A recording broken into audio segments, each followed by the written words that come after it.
About 3 years ago, I came to the realization that my home and the amount of clutter that I had was going to kill me. You might think that's a little bit dramatic, and I wish it was, but it certainly wasn't. I was slowly, but I don't even want to say slowly, I feel like I was hurtling into a future of depression, clutter, stress, and just overall bleh. And I highly attribute that to the amount of stuff that I had in my home. I could not manage all of it. If you need a refresher, if you're new here, this is what the home I am speaking of looked like. Very messy, very cluttered, a lot of stuff. And to be honest, I did not come to this realization on my own. You lovely people helped me realize that I wasn't just having a problem with managing my household. I wasn't having a problem with routines and all these other things. I had a clutter problem. So thank you guys for telling me that. And I started to declutter. Now, if you've been here long enough, you know that. But here's why I want to talk about it today.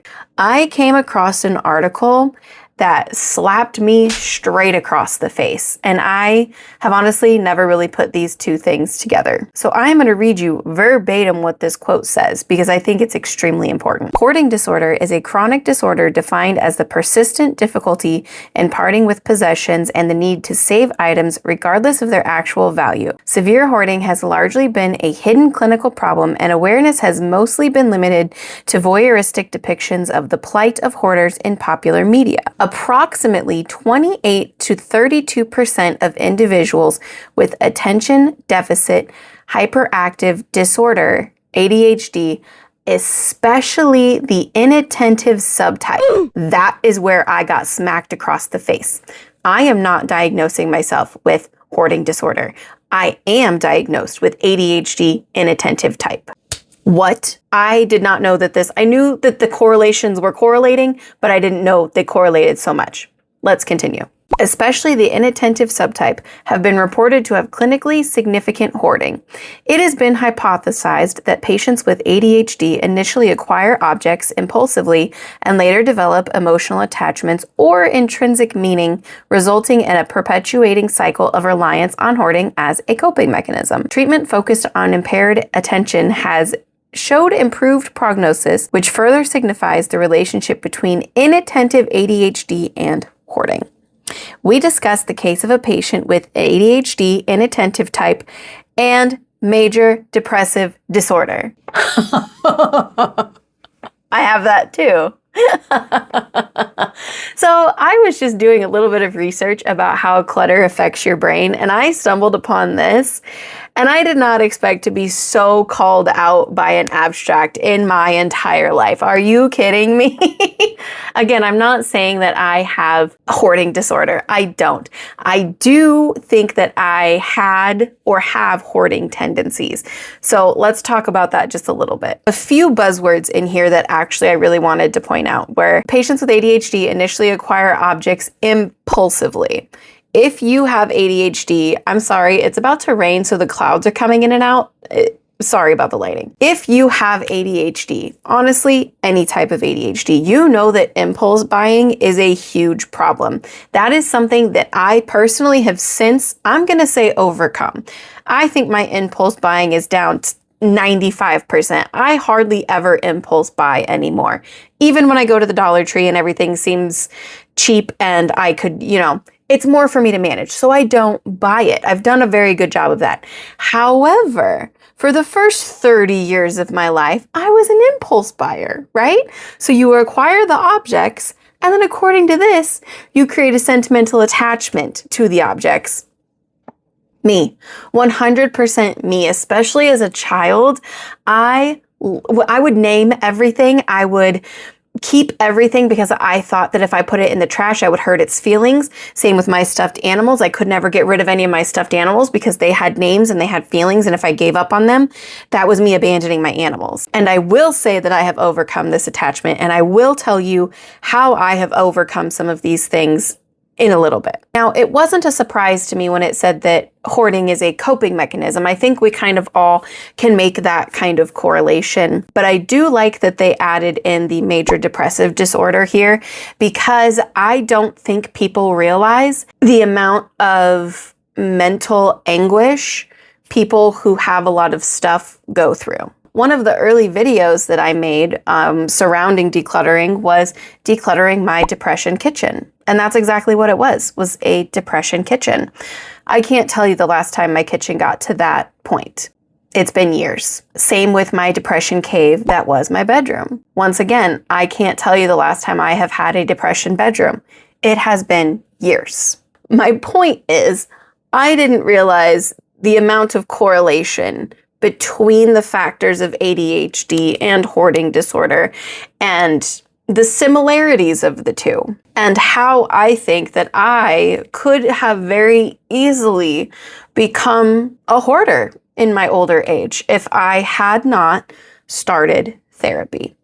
I think it just so happened at this time that I was getting diagnosed with ADHD and I started going to therapy that I started to realize that things were getting out of hand, and my therapist and I talked about these things. And that is when I started to realize I needed to declutter. And also I was going, through some life changes as well that were forcing me to declutter, which looking back on, I am extremely thankful for. So maybe you are somebody who looks around and see that you have a lot of stuff and you have a lot of clutter and you just don't know why you can't overcome it and you don't know how to fix it, but you want to. Well, here are some things that I have shared with you previously, but also some other things that I realized that helped me as well. So why not start with depression? Because I honestly think that was the biggest factor in all of this for me. I was way more depressed than I think I realized for a while. Trigger warning for things that go along with depression. I was having a lot of suicidal ideations at that point in time. And I was really trying to work through that in therapy because that was not my normal. That was not normal for me at all. And I scared myself a few times. But in my mind, I wasn't depressed. But if you look at my home and you look at what I was going through, and how I cope is by binge eating, and I was really going back down that route as well. All of these things I'm kind of attributing to the depression. So what helped me get out of the depression? Talk therapy. Talking to a therapist and having somebody with outside eyes looking in like, hey, this might not be normal. It was, I think, like the fall time, I started to go on walks, 10 to 15 minute minimum walks. If you can handle that. That was what my body could tolerate, just getting myself out of the house and walking. And I made that a habit for a solid couple of weeks, and that really helped me a lot. I also started to read again. I had not read a book in years. And I remember telling my therapist I really loved reading books like for pleasure in high school. I hated reading books in high school though. And honestly, reading the books helped me to get out of my own head and into somebody else's reality. Then I realized, okay, ADHD is kind of a huge problem for me. When you've had this mental health issue your entire life, undiagnosed, completely untreated whatsoever, it becomes your normal, and you realize that your normal is not everybody else's normal. Finding systems and things that work for my brain and how my brain works has actually been really tricky. And realizing that my entire life I have been this circle trying to fit into a square was actually something that really helped me come to terms with myself and stop being so ashamed of who I am as a person because I don't fit into a square box because I'm a circle. Circles don't fit into squares. Circles are circles, and they have their own purpose and their own uses and are perfectly fine as circles. I don't need to turn into a square.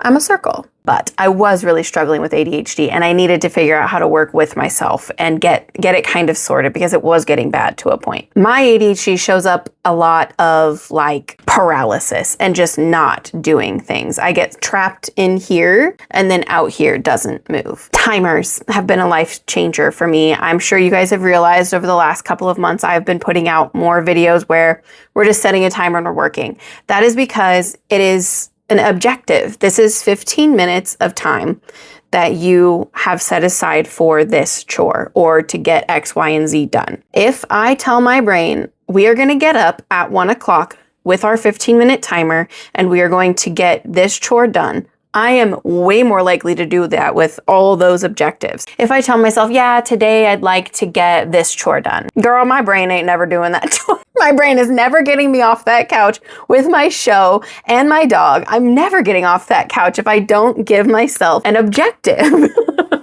I'm not going to do it. Kind of to that tune as well is the 5-step tidying method. I have shared that with you guys before. It's from Casey Davis, and that has been a lifesaver for me.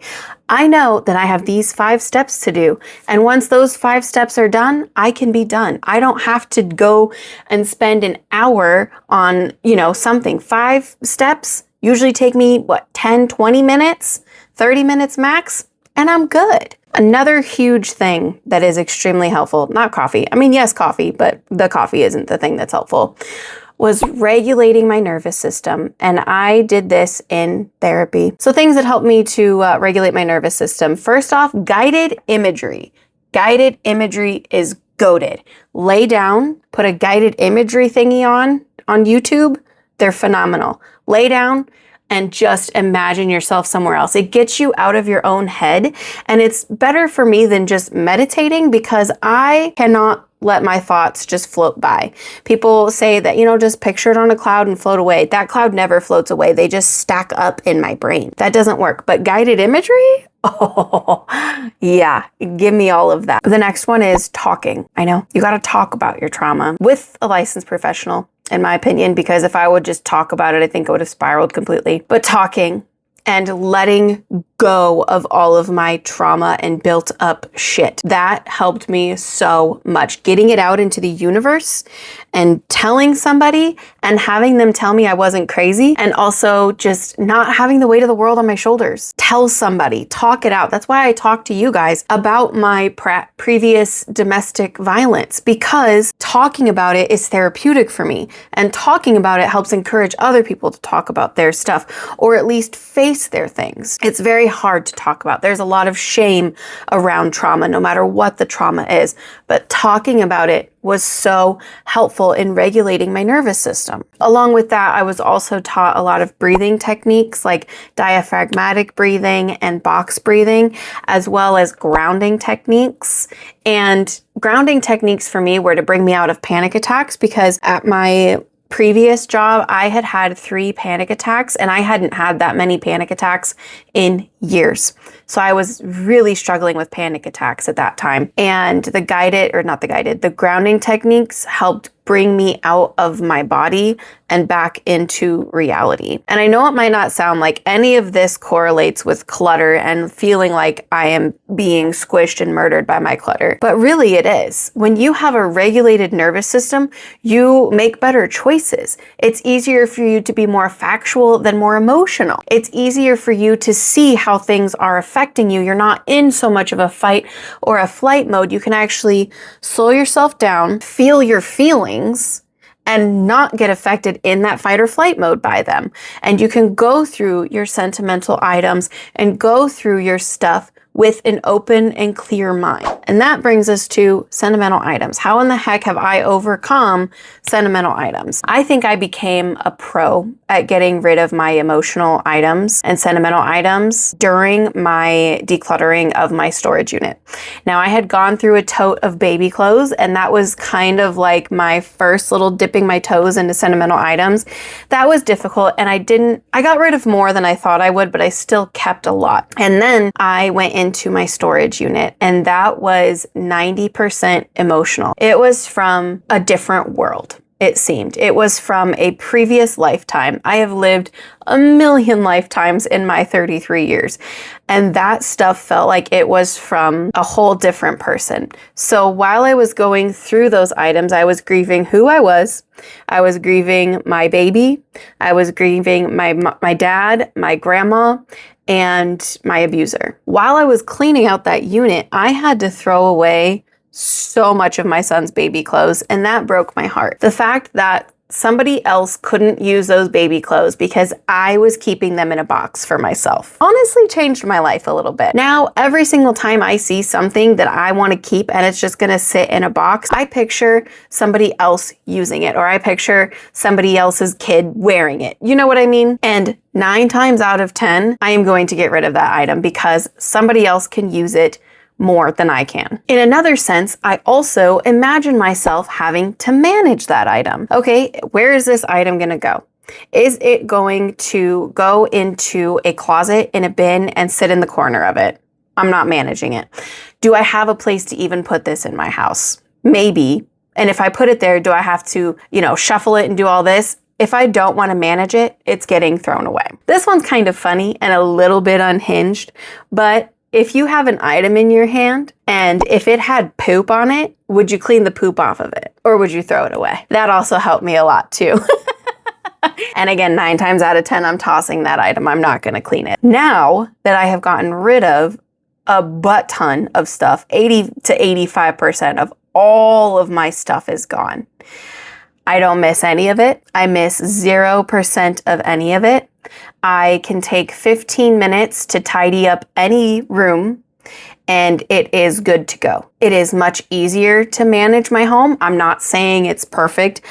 I still have ADHD, major depressive disorder, and general anxiety disorder. I still struggle with these things.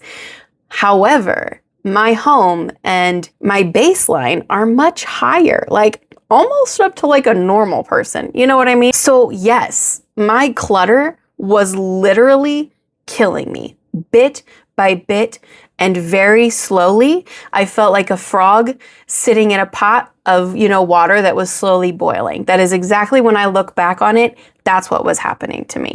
So when you hear people saying that decluttering is literally saving their life, it is. It 100% is. And I hope that if you have not started decluttering, that this is your sign to just start. And I just started with 1 trash bag. Just go to one room, fill up 1 trash bag. That's all you have to do. Next day, go to the same room, another trash bag. Don't overwhelm yourself. Start simple, start easy.